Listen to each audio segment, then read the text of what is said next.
Hey guys, welcome back to another reviews. Of course, we are back now for reviews here in zpolt tabs. I have been on a break because I was sick for a couple of weeks, but now we're back for more reviews. And today we're gonna take a look at the Dunu DK2001. So Dunu has been in my radar for quite a long time because they're pretty popular in the audiophile community. And this is their $300 pair, the DK2001. And what's really interesting here is you have 4 drivers per side, and of course that Beryllium driver, dynamic driver at the bottom. So how will this fare with your BGBP DM7s with that $300 range? Is it gonna be better, and is it gonna be our top recommendation here in the channel? That's what we're gonna figure out here in this video. But of course, we're gonna take a look at what you get in the box first. Of course, big thanks to Dunu themselves for sending this over.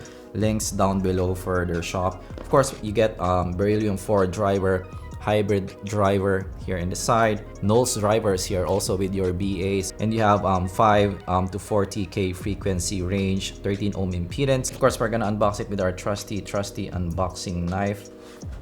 It says Dunu hybrid earphones, and this is the earphone right away. Of course, inside the box you get that cable, and right off the bat it really feels premium with the cable, and also the lobes really looks unique here. This is not like your typical IEM kind of shape. It's a different kind of shape. Wow, look at this case. It looks like your jewelry kind of case, full leather kind of design, and look at that royal blue kind of color. That's different from what I'm usually used to, and also the case is different as well. So you get some accessory holder here, of course your IEM case here in the side, and you're getting that kind of silicone tip, and also you're getting another silicone tip as well, orange in color.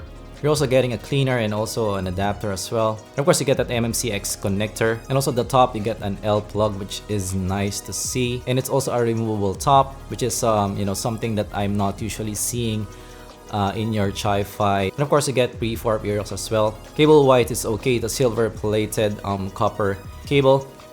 It's not the best looking that I have seen, but it's fairly good for the price range. Right on the ear, it's pretty comfortable on the ear because it's a small lobe overall. So I can see me wearing this for a long listening session. It's pretty comfortable on the ear. The earwax is also pretty good as well. It's not suffocating feeling. It's kind of like a light kind of clamp on the ear. In terms of the overall looks, it's not the best looking for me. I do still prefer a custom IEM kind of design. But in terms of the overall isolation, it's just okay. This is not your most isolating pair. As overall build, I don't have any major issues here. But for $300, I did expect more from a $300 pair, but there are no major issues, so not a big issue for me. Right now, let's go to sounds. Overall, I did find this to be a very likable kind of sound, especially for those who like some fun in their IEM. So looking at the measurements itself, it's U-shaped kind of sound, but actually on the ear this has a little bit of bass elevation because this has kind of a punchy tight kind of bass overall with that Beryllium driver at the bottom. So definitely yes, in terms of the overall sound, this is kind of a fun IEM. Tonality is very good here. It's in the natural side, slight warmish in presentation. So the highs have no sibilance. This has a pretty tamed highs overall. Good body also. Not a lot of sparkle on top though, so this is not your bright earphones, but that again is kind of an advantage since this doesn't have some sibilance on top. So for those who's into bright IEMs overall, you might find this a bit lacking, but of course for those treble sensitive crowd, this is a good IEM for you. Those are the mids. This has lush in presentation. This has pretty tamed vocals also overall. No sibilance. Again, this is not your shouty vocals. These are pretty tame. Thick in presentation also. So the vocals here are definitely a bit recessed in the mix for both male and female vocals. So for those people who doesn't like sibilance, this might be something that you might like. However, for some people who's used to having revealing vocals, you might find this a bit veiled, but still I do like the mids here because of that lush kind of presentation, also good detail as well. In terms of bass, it definitely has a little bit of bass elevation, as I have mentioned. This is your tight, punchy kind of bass. This is different compared to your BA or other dynamic driver kind of bass. This has very good bass quality. One of the better ones in this kind of price range. So if you're into bass and if you're into a good quality bass, this might be the pick for you. The bass goes deep as well and still pretty fast for a dynamic driver. This is one of my favorite bass in that that kind of $300 price range, because it's still a good quality bass while being, you know, punchy and forward in the mix. In terms of detail, this is a nicely detailed pair. The Beryllium driver at the bottom definitely helps out to retrieve more detail. This is not the most detailed pair that I've heard, but definitely fair, above average detail in this kind of price range. Response is pretty fast as well, not the fastest but still above average. This still has some micro detail, which is nice. Soundstage is also above average, not the biggest that I've heard, but pretty good. Imaging is also pretty good. The positioning is fairly pronounced in the mix. The separation is just average here, not the best due to the kind of dominant warmish presentation.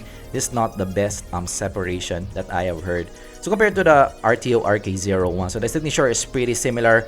The RK01 has more boomy bass. Again, this is a different kind of bass compared to your DK2001.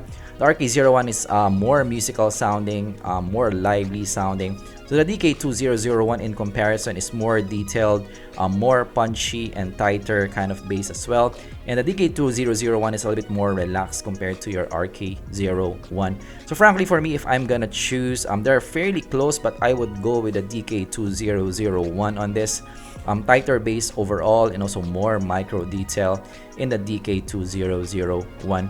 So versus the VGBP DM7, so the DM7 has more tamed bass. The DM7 is also brighter and more revealing sounding, more detailed also in the DM7. The DK2001 in comparison has a more punchy bass, also more relaxed, more tamed sounding. So if you like more detail, go with the DM7. If you like a more bassy sound, go for the DK2001. Whereas overall, this is a very interesting IM because it gives a different, you know, kind of sound in that $300 price range with that Beryllium driver at the bottom.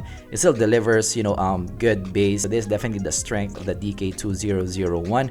But that's fair detail and also nice tuning over. Also, definitely if you're into bass, this is something that you should consider. And for $300, I would think this well worth the price that you're paying for, especially for that different kind of experience, especially in the bass region. So yes, I would recommend the DK2001. That is my review, a really interesting IEM. Of course, if you learned something, leave a like and subscribe for more content like this in the future. Of course, keep safe with the COVID out there. You know, let's help each other in this time of need. And of course, I'm gonna see you guys in the next video. Bye-bye.